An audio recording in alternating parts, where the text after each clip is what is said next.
욥기 23장 8절에서 10절. 제가 가진 성경은 구약 784쪽이 되겠습니다. 우리 다 같이 합독합니다. 그런데 내가 앞으로 가도 그가 아니 계시고 뒤로 가도 보이지 아니하며 그가 왼쪽에서 일하시나 내가 만날 수 없고 그가 오른쪽으로 돌이키시나 배울 수 없구나. 그러나 내가 가는 길을 그가 아시나니 그가 나를 단련하신 후에는 내가 순금같이 되어 나오리라. 아멘.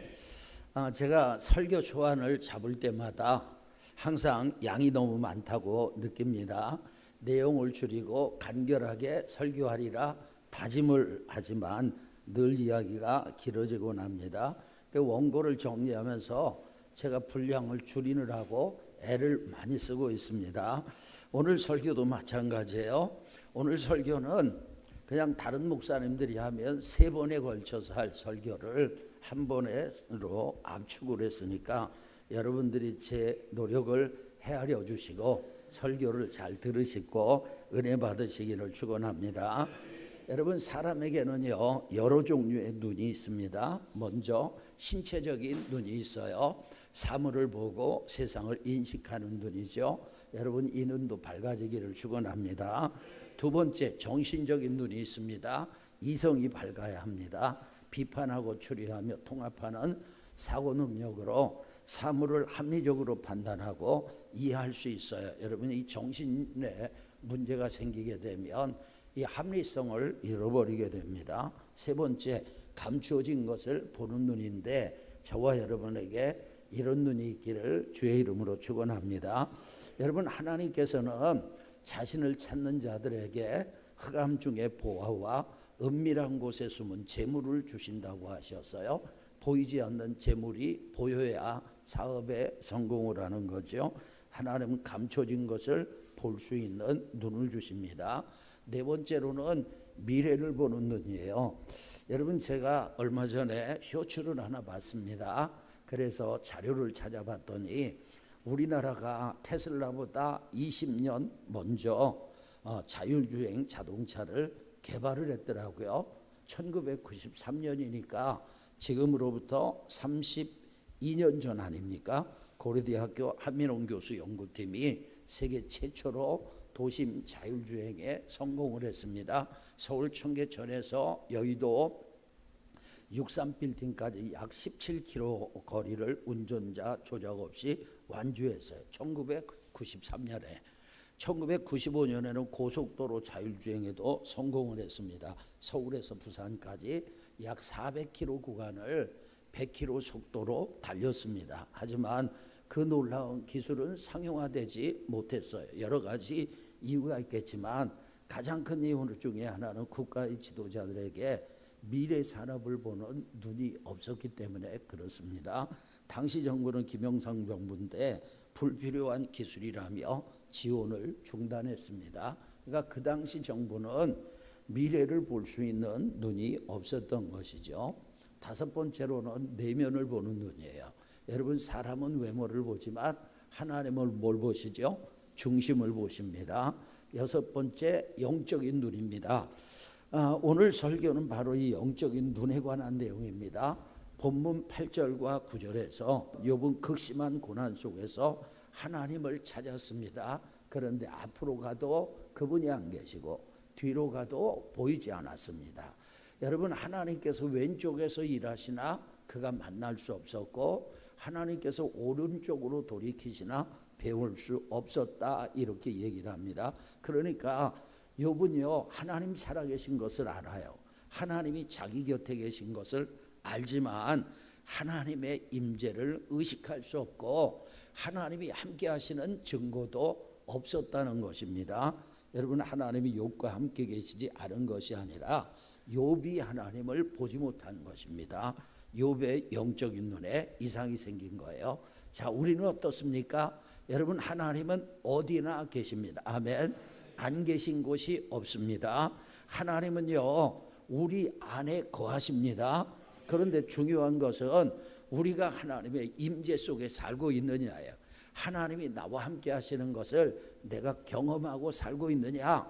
분명히 하나님이 함께 하시는 것을 인정하면서도 나는 실제로 그분을 누리지 못하고 있지 않습니까? 욥처럼 하나님을 찾기만 하고 그분을 볼 수 없고 만날 수 없는 상태가 아닙니까? 자, 오늘 설교는 세 가지를 말씀드리겠습니다. 첫 번째 대지로, 여러분, 첫째는요, 영적으로 눈먼 상태는 어떤 상태인가요? 영적으로 눈이 닫힌 상태, 눈이 먼 상태, 시야가 흐려진 상태, 이렇게 표현을 할 수 있어요. 사이좋게 지내던 코와 눈이 싸움이 붙었습니다. 코가요, 눈을 비난하기 시작했어요. 너는 그렇게 쑥 들어가가지고 볼품도 없다. 내가 얼굴이 잘생긴 것은 코가 오똑하게 나오기 때문이야. 그러면서 눈을 무시했어요. 눈이 그 말을 듣고 화가 났습니다. 뭐라고? 내가 볼품이 없다고? 그래, 그렇다면 너 한번 당해봐라. 화가 난 눈이 눈을 감아버렸습니다. 그랬더니 그 사람이 돌에 걸려 넘어져 코가 깨지고 코피가 났습니다. 여러분, 영적인 눈이 열리지 않으면 죄도 마귀의 유혹도 함정도 보이지 않아서 영적으로 걸려 넘어지는 것입니다. 영적인 눈이 열려야 합니다. 그러면 영적으로 눈먼 상태는 어떤 상태냐? 첫째, 하나님을 알아보지 못하는 상태예요. 하나님이 존재하시고 우리의 삶에 개입하신다는 사실을 믿지 않거나 믿는다 하더라도 그분의 임재나 뜻을 일상에서 느끼지 못하는 상태입니다. 여러분, 하나님이 있기는 어디 있어? 이렇게 말하는 사람들이 있는데 그들은 영적인 눈이 열리지 않아서 하나님을 알아보지 못하는 거예요. 그래서 그런 말을 하는 것입니다. 어떤 아이가 사과를 먹으면서 집에 들어왔어요. 엄마가 물었습니다. 얘야, 그 사과 어디서 났니? 과일 가게에서요. 아저씨가 주시던? 아니요, 안 주셨어요. 아무도 보지 않아서 가지고 왔어요. 엄마가 말했습니다. 뭐? 아무도 보지 않았다고? 하늘에서 하나님이 보고 계셔. 아이가 대답했습니다.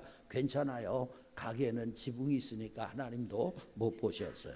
이 아이는 영적인 눈이 먼 것입니다. 영적인 눈이 열리지 않으면 하나님을 인식하지 못하는 것입니다. 두 번째로는 죄를 죄로 인식하지 못하는 상태예요. 영적인 눈이 열리지 않으면 죄가 죄인 줄 모르는 거예요. 전에 우리 교회 나왔던 청년이 고등학교 때 오토바이에 시동이 걸려 있었는데 그냥 남의 오토바이인데 타고 갔다는 거예요.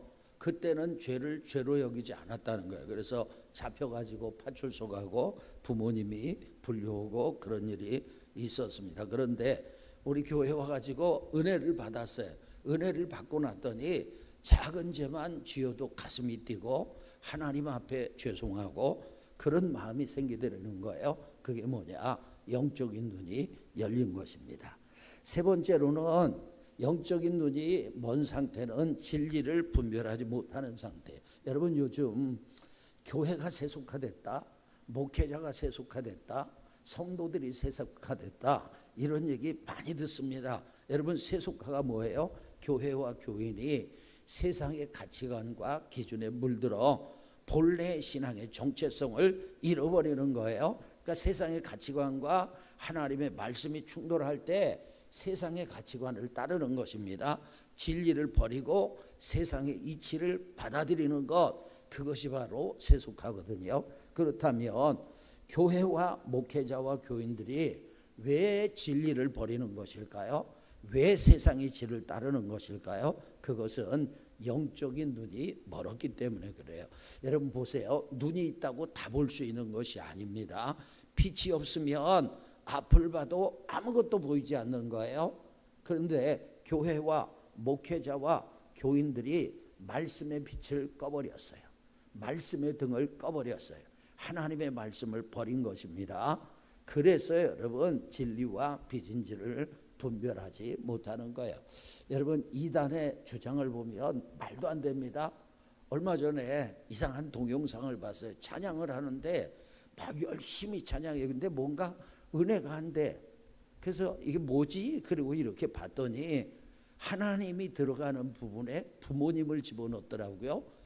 그래서 뭔가 봤더니 이단 하나님의 교회예요. 그 부모님에게는 아버지 안상홍 하나님, 어머니 장길자인가 장길자 어머니 그래서 어머니 하나님, 아버지 하나님 그러는데 눈물을 막 흘리면서 그 찬양을 부르고 있는 거예요. 그래서 제가 참 답답하다 그런 생각을 했어요. 여러분 생각에 어머니 하나님이 말이 됩니까? 말이 안 되죠. 그런데 그 사람들은 그 이단 사상에 푹 빠졌습니다. 이유가 뭔지 아세요? 영적인 눈이 닫혔기 때문에 진리와 비진리를 분별할 수가 없는 것입니다. 또 여러분, 자신의 영적인 가난함을 모르는 사람도 영적인 맹인인 것입니다. 겉으로는 아무런 문제 없어 보이지만 사실 영적으로 메마르고 공허하고 하나님과 단절되어 있는 사람들이 많아요. 그럼에도 불구하고 자기는 아무런 문제가 없다고 생각을 합니다. 여러분, 영적으로 눈이 먼 것입니다. 이런 게 문제예요. 예를 들어서 여러분, 배가 고파야 음식을 먹는데 자기는 배부르다고 생각해요. 그리고 배고픈 것을 못 느껴요. 그리고 굶어 죽어가는 것과 똑같은 것입니다. 요한계시록 3장에 보면 라오디게아 교회가 나와요. 그 교회 사람들은 스스로 나는 부자라 부유하여 아무것도 부족함이 없다 그렇게 생각했지만 예수님의 평가는 달랐습니다. 예수님은 그들을 공고하다고 하셨어요. 가련하다, 가난하다, 눈멀었다, 벌거벗었다. 그런데 그것을 알지 못한다고 평가하셨습니다. 여러분, 왜 그들은 이렇게 가련하고 곤고하고 가난하고 눈멀고 벌거벗었는데 자신들은 영적으로 부요하다고 생각했을까요? 영적인 눈이 닫혀서 자기 자신을 보지 못한 것입니다. 다섯 번째, 삶의 진정한 목적과 의미를 찾지 못하는 상태예요. 여러분, 삶의 진정한 목적과 의미는 하나님 안에서만 참입니다. 누군가가 아무리 고상하게 보이는 삶의 목적, 삶의 의미를 제시한다 할지라도 하나님이 빠지면 헛것입니다. 이유가 뭐냐? 로마서 14장에 보니까 믿음을 따라 하지 아니하는 것은 다 뭐라고요? 죄니라. 믿음을 따라 하지 않은 것은 다 죄예요. 여러분, 세상 사람들은 믿음 없이, 하나님 없이 삶의 목적을 세우고 삶의 의미를 찾아요. 그런데 기가 막힌 것은 교회 나오면서 그리스도인이라고 하면서 하나님 없이 삶의 목적을 찾고 하나님 없이 삶의 의미를 찾습니다. 이유가 뭐냐? 영적으로 눈멀었기 때문에 그런 것입니다. 여섯 번째로는 성령의 역사를 깨달지 못하는 상태요. 대지가 너무 많죠.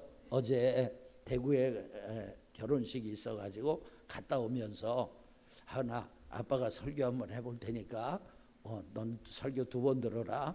그리고 설교를 했어요. 한참 하다 보니까 하품을 하더라고요. 그래서 제가 이 설교가 참 지루하구나. 그래서 하나님 앞에 긍휼을 구했어요. 하나님, 설교가 지루한데 우리 성도들 은혜 받게 해주세요. 은혜 받기를 축원합니다. 성령의 역사를 깨달지 못하는 상태, 영적으로 눈먼 상태예요. 많은 사람이 성령님이 내면에서 역사하시거나 외부의 상황을 통해서 말씀하셔도 성령의 인도를 깨달지 못하고 지나쳐 버립니다. 영적으로 눈이 먼 거죠. 요한계시록 2장과 3장에 보면 소아시아 7교회에 예수님께서 보내시는 편지가 나오는데 예수님은 같은 말씀을 7번 반복하셨어요. 귀 있는 자는 성령이 교회들에게 하신 말씀을 들을지어다. 아멘. 소아시아 7교회와 신약의 모든 교회들은 성령께서 교회들에게 하시는 말씀을 들어야 합니다. 아멘. 저와 여러분 주의 음성 듣고 살기를 축원합니다. 남강 이승훈 선생님은 오산 학교를 설립한 민족교육의 선구자였고 항일 독립운동의 핵심 지도자였습니다. 3.1운동 때 민족의 대표 33인 중에 기독교 대표가 남강 이승훈 선생님이에요.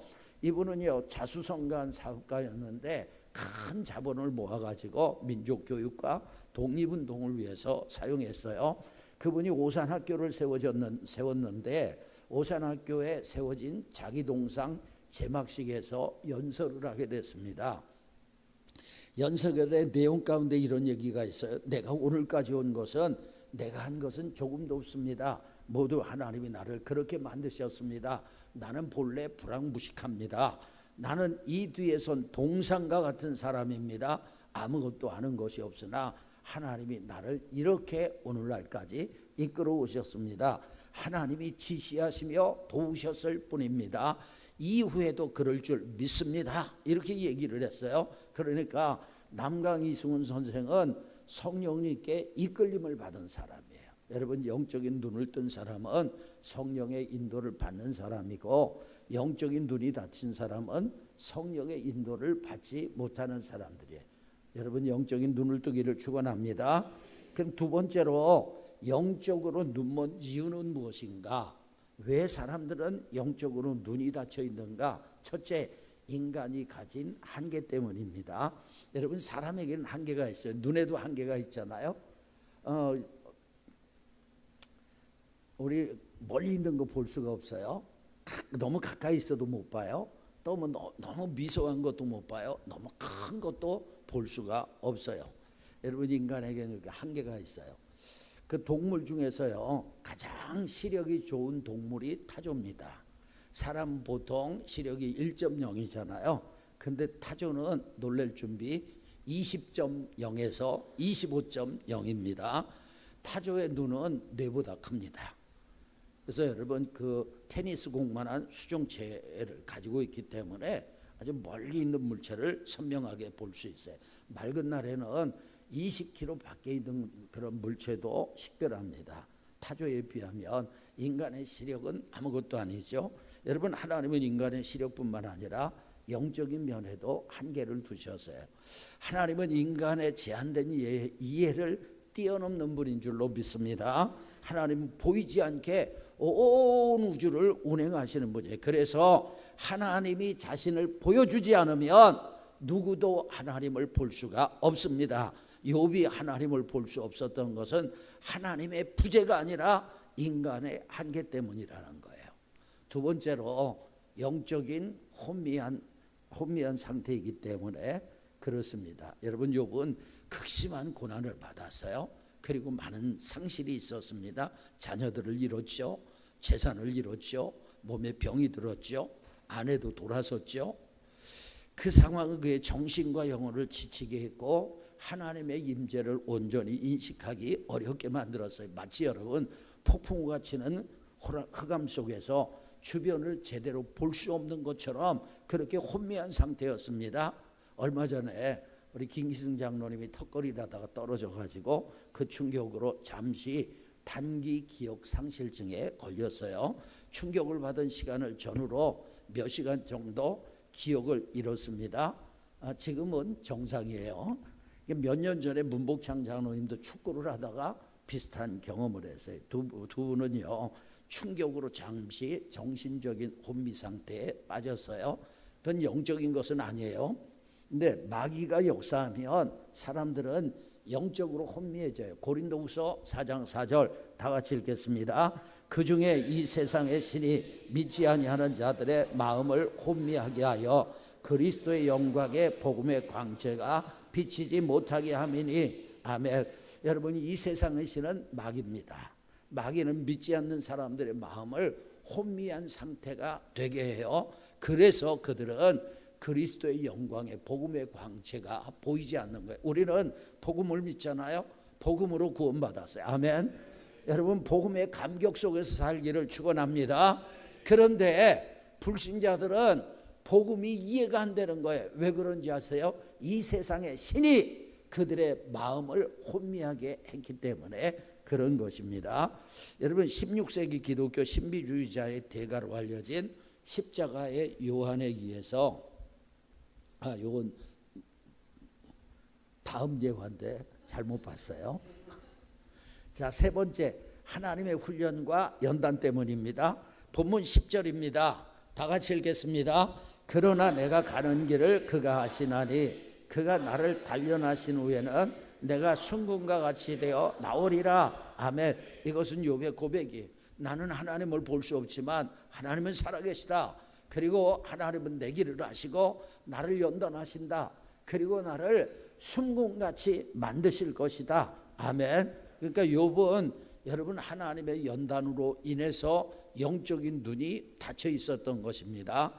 자, 16세기 기독교 신비주의의 대가로 알려진 십자가의 요한, 보통 십자가의 성 요한이라고 하는데 저는 사람에게 성을 붙이지 않습니다.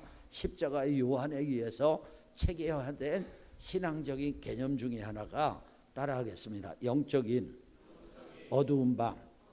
여러분, 십자가의 요한은요, 영혼의 정화의 과정을 두 단계로 나눴어요. 잘 들어보세요.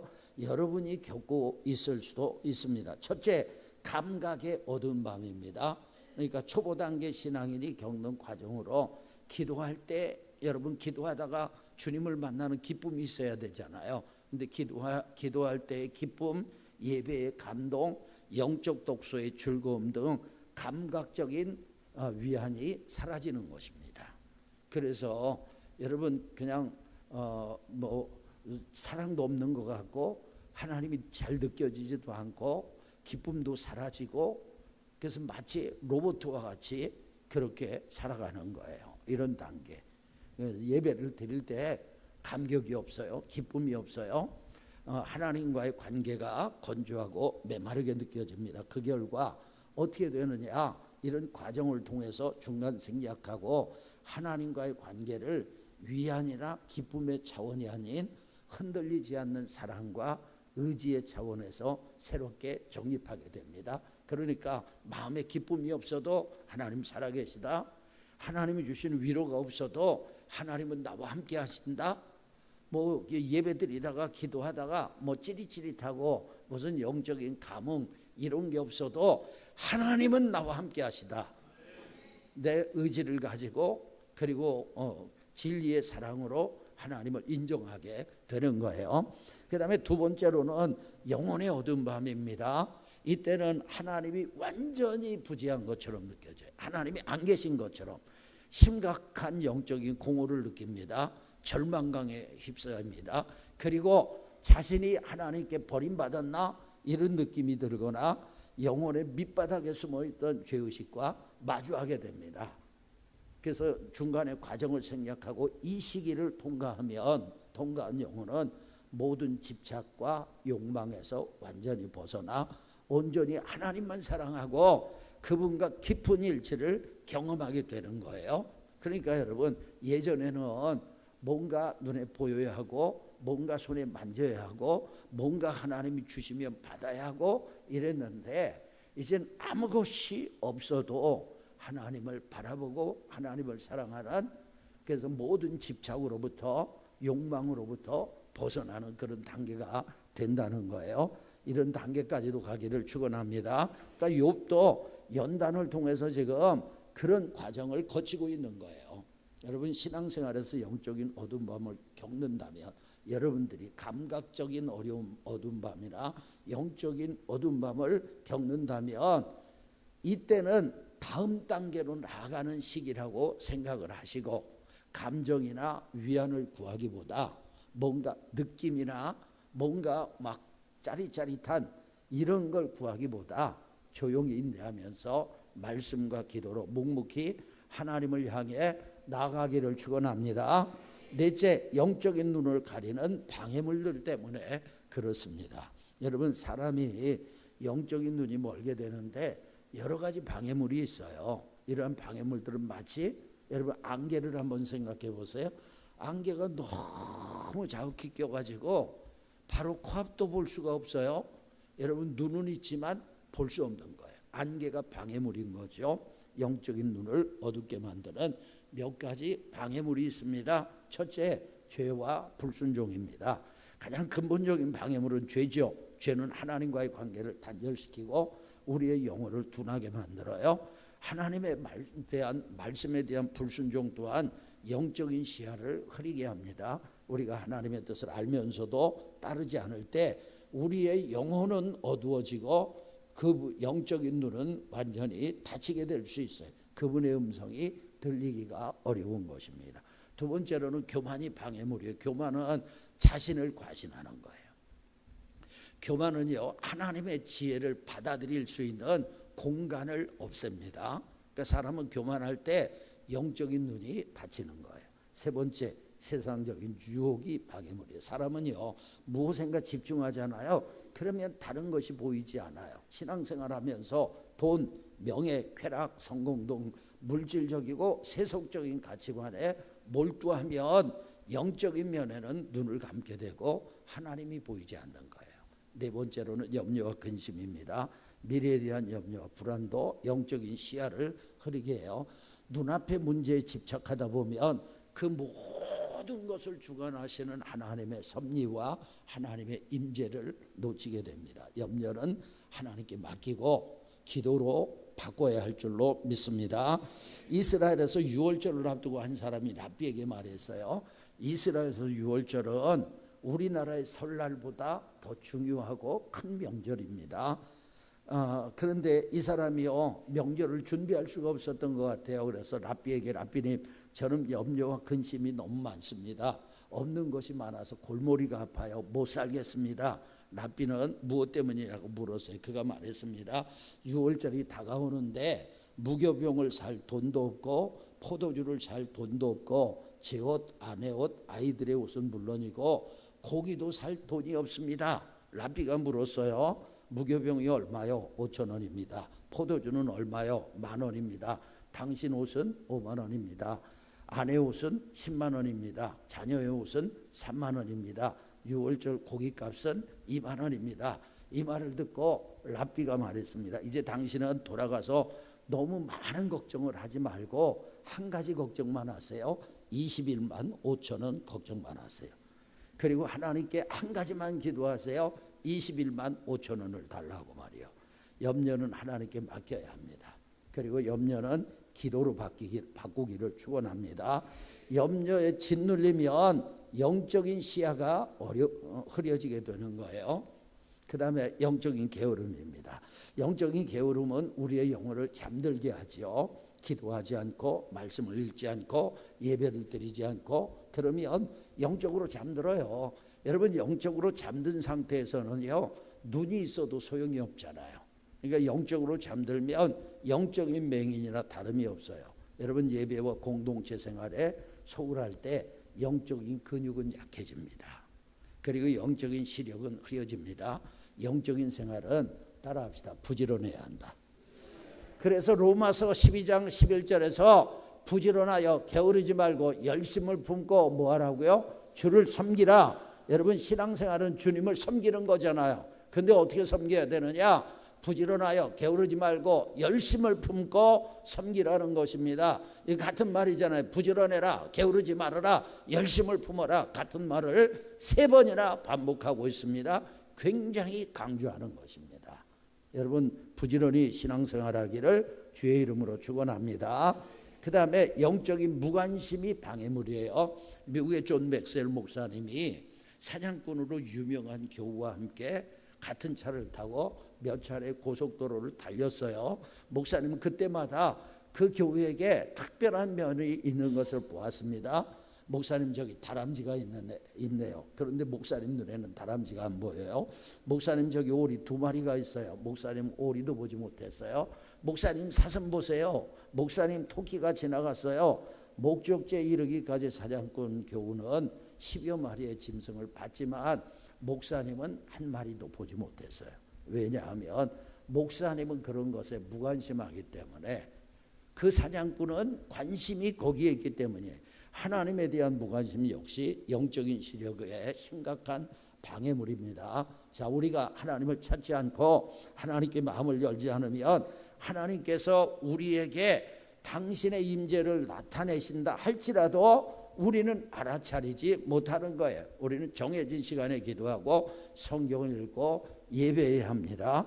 그리고 생활 속에서 크고 작은 일들을 만날 때마다 하나님과 연결시키고 그 일에 관해서 하나님께 질문하고 그분의 음성을 들어야 합니다. 영적인 관심을 가져야 하나님의 손이 보이고 하나님의 음성이 들리고 하나님의 역사를 확인할 수가 있는 것입니다. 무관심은 영적인 눈을 멀게 하는 거예요.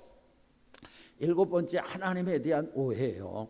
여러분, 하나님에 대한 오해들은 우리가 하나님을 제대로 이해하지 못하게 하고 신앙생활에 어려움을 겪게 만들고 영적인 눈이 닫혀지게 합니다.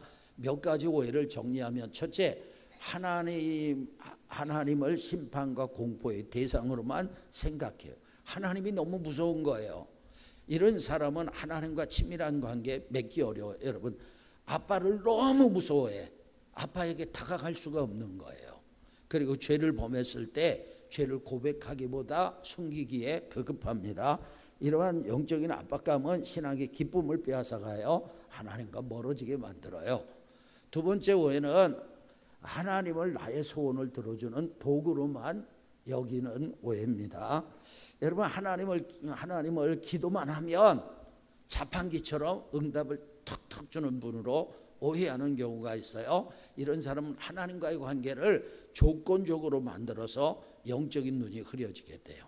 그 다음에 하나님을 인간의 생각과 감정으로 제한하는 그런 오해입니다. 인간적인 기준으로 하나님을 판단할 때 우리는 하나님의 지혜와 주권을 온전히 신뢰하지 못합니다. 영적인 시야가 좁아져요. 마지막으로 하나님과의 관계를 율법이나 행위로만 보는 경우에요, 하나님과의 관계를 내가 무엇을 얼마나 잘했는지에 따라서 결정된다고 생각합니다. 이런 오해는 자신의 행위에 따라서 영적인 상태가 오르내린다고 믿게 되고 참된 자유와 평안을 누릴 수 없게 해서 결국 영적인 눈이 흐려집니다. 지금 영적인 눈을 계속 얘기하는데 육적인 눈을 감고 있는 분들이 있는데 뜨시길 바랍니다. Please. 자, 이제 큰 세 번째, 영적인 눈을 뜨려면 어떻게 해야 되느냐? 영적인 눈을 뜨려면 첫째, 거듭나야 돼. 여러분, 갓난아기가 눈을 뜨려면 엄마 뱃속에서 나와야죠. 엄마 뱃속에 나와야 눈을 뜨는 거예요. 요한복음 3장 3절에 보니까 사람이 거듭나지 않으면 하나님의 나라를 볼 수 없다. 거듭난다는 거예요. 뭐예요? 믿음으로 하나님의 자녀로 출생하는 거예요. 그때 영적인 눈이 열려서 하나님도 보이고 천국도 보이고 믿어지는 줄로 믿습니다. 두 번째로는 마음이 청결해야 돼요. 여러분, 깜짝 놀랐죠?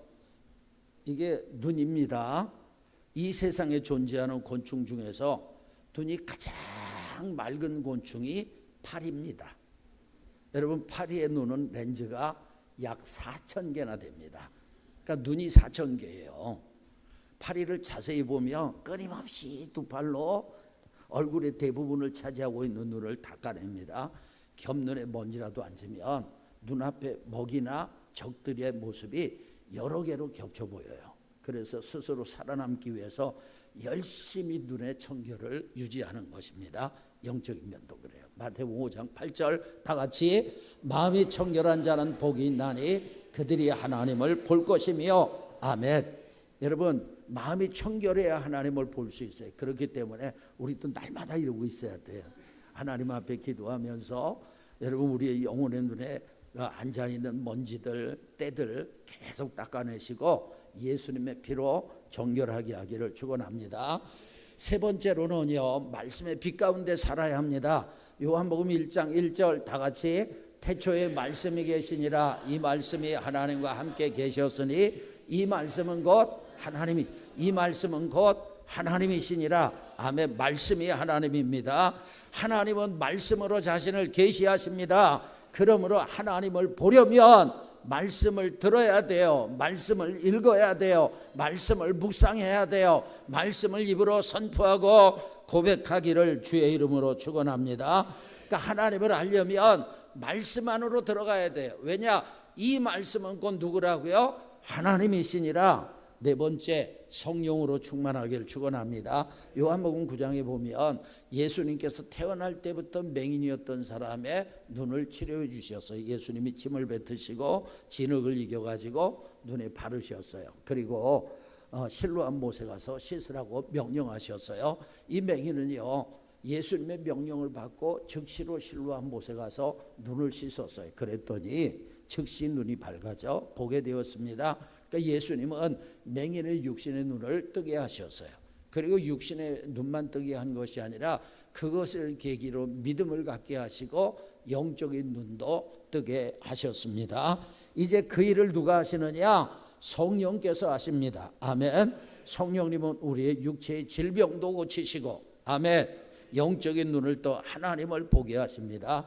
그러므로 날마다 성령의 인도에 민감하게 반응하시고 순종하며 살아야 합니다. 그리고 매일매일 성령 충만을 위해서 기도하셔야 됩니다. 성령님께서 우리에게 역사하셔서 우리의 영적인 눈을 밝혀 하나님을 보게 하시기를 축원합니다.